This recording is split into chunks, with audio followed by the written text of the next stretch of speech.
through the steps of finding the broker, there's a few things that they're going to ask you, and it's worth you having preparation and some paperwork in place before you go to them. So what are some of those things that we need to know that we've got to have with us before we go and speak to a broker? Yeah, good question.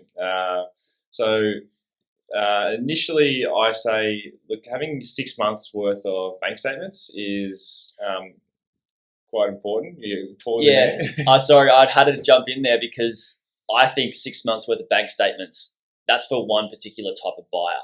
Like there's going to be a few different things, and I think maybe we should explain that it may be different for somebody that is a PAYG employee versus somebody that owns a business. So when you said 6 months bank statements, I was like, oh, I wish it was that easy for some of us. Yeah, for PAYG, it's a lot easier, right?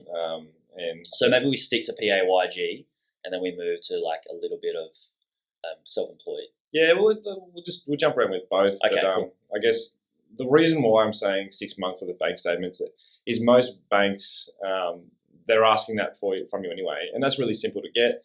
I mean, even if it was 12 months, or even you're going through a small business or a large business, they're going to be asking for all your BAS, your business activity statements, and all they're wanting to do is to understand what your income and outgoings are from a broad level up.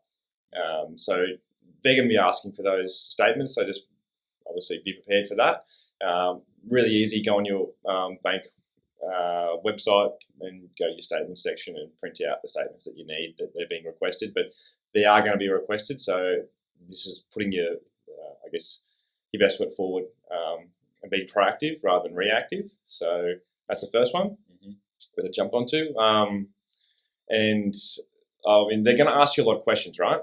About your expenses, your payments. So, I mean, we can talk about how to maximize your borrowing capacity in another episode, because that's definitely really important. I don't want to get too off track on that, but expenses though, like what type of expenses are we talking? Rent or mortgage repayments, or like cost of living sort of thing? Is that right? Yeah, so they'll have the questions that they'll generally come up are those ones that like say gambling, or if you're doing Uber Eats all the time, and there's sort of ways to go about removing those questions from that, and we'll talk about that in another episode. But recurring payments are a key one.